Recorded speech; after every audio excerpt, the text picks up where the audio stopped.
अस्सलाम वालेकुम, welcome to back my channel Hasan pharmacy technician. कैसे हैं आप? उम्मीद करता हूँ सब खैर खैरियत से होंगे। डियर व्यूअर, आज की वीडियो का टॉपिक है सोमिज़ोल कैप्सूल के बारे में। ये 20 mg और 40 mg में अवेलेबल होता है। आज मैं सोमिज़ोल कैप्सूल के बारे में users, side effect, dosages, contraindication, कौन से लोग इसका इस्तेमाल नहीं कर सकते, मुकम्मल इन्फॉर्मेशन और डिटेल के साथ बताऊंगा। इससे पहले मेरी आपसे गुजारिश है, मेरा चैनल सब्सक्राइब कर दें और बेल आइकन को प्रेस कर दें ताकि मेडिसिन रिलेटेड कोई भी इन्फॉर्मेशन जल्द आप तक पहुंचे। वीडियो स्टार्ट करते हैं। इंट्रोडक्शन की बात करते हैं। सोमिज़ोल कैप्सूल की पैकिंग में 14 कैप्सूल होते हैं और इसकी company Bush pharmaceutical private limited company है। इसकी कंपोजिशन इसोमेप्राजोल है। इसोमेप्राजोल मैदे की तेज़ाबियत को कम करता है। ये मेडिसिन बिलोंग करती हैं प्रोटॉन पंप इनहिबिटर, जो मैदे में बनने वाली एसिड की मिकदार को कम करती है और मैदे में अल्सर्स बनने से बचाती है। ये था सोमिज़ोल कैप्सूल का इंट्रोडक्शन। नेक्स्ट हम बात करते हैं इसके यूज़र्स की। ये गैस्ट्रोइसोफेगल रिफ्लक्स डिजीज़ को ट्रीट करने के लिए इस्तेमाल किया जाता है।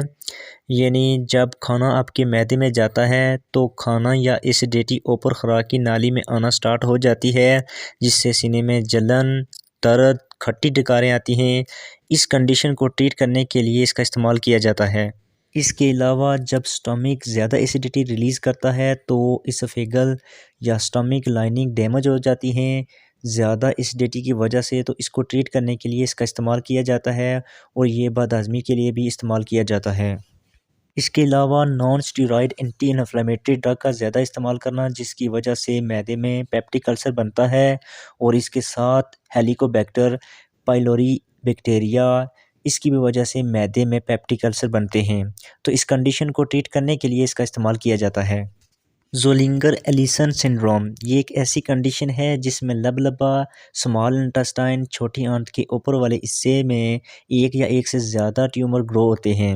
ज़ोलिंगर एलिसन सिंड्रोम की सिम्टम स्टोमच पेन, पेट में दर्द, मोशन और पेट में जलन, एसिड रिफ्लक्स, हार्ट बर्न, मतली और उल्टी, आपके डिजेस्टिव ट्रैक में ब्लीडिंग, वेट लॉस, वज़न का बहुत ज़्यादा कम होना, इन सब सिम्टम को ट्रीट करने के लिए इसका इस्तेमाल किया जाता है। इसके अलावा प्रेगनेंसी में होने वाली एसिडिटी, जलन, बदहज़मी, एसिड रिफ्लक्स को ट्रीट करने के लिए इसका इस्तेमाल किया जाता है। ये प्रेगनेंसी के लिए सेफ़ है, इसको प्रेगनेंसी में यूज़ कर सकते हैं। डियर व्यूअर, ये मैदे की तमाम कंडीशन को ट्रीट करने के लिए इस्तेमाल होता है। नेक्स्ट इसकी डोज़ के बारे में बात करते हैं। सुबह नाश्ते से पहले 1 कैप्सूल रोज़ाना। अगर ज़्यादा प्रॉब्लम हो तो डोज़ के बारे में डॉक्टर से ज़रूर कंसल्ट करें, क्योंकि ये बीमारी के हिसाब से दी जाती है। इसकी साइड इफ़ेक्ट की बात करें तो सर का दर्द, हेडेक, ड्राई माउथ, मुंह का खुश्क हो जाना, डायरिया, मोशन का लगना। इसका साइड इफ़ेक्ट ये भी है कि आपका वज़न गेन हो सकता है, आपका वज़न बढ़ सकता है, क्योंकि ये आपकी भूख को इंक्रीज़ करता है, खुराक को डाइजेस्ट करता है। नेक्स्ट इसकी कंट्रा इंडिकेशन की बात करते हैं। कौन से लोग हैं जो इसका इस्तेमाल नहीं कर सकते? दूध पिलाती माएँ इसका इस्तेमाल ना करें। लीवर डिसऑर्डर के मरीज़ डॉक्टर से कंसल्ट करके इसका इस्तेमाल करें। अगर आपको एलर्जिक प्रॉब्लम होती है तो डॉक्टर से ज़रूर कंसल्ट करके इसका इस्तेमाल करें। उम्मीद करता हूँ वीडियो अच्छी लगी होगी। अगर वीडियो अच्छी लगी है तो वीडियो को लाइक और चैनल को सब्सक्राइब कर दें। किसी भी मेडिसिन रिलेटेड कोई भी इंफॉर्मेशन चाहिए तो कमेंट करके पूछ सकते हैं।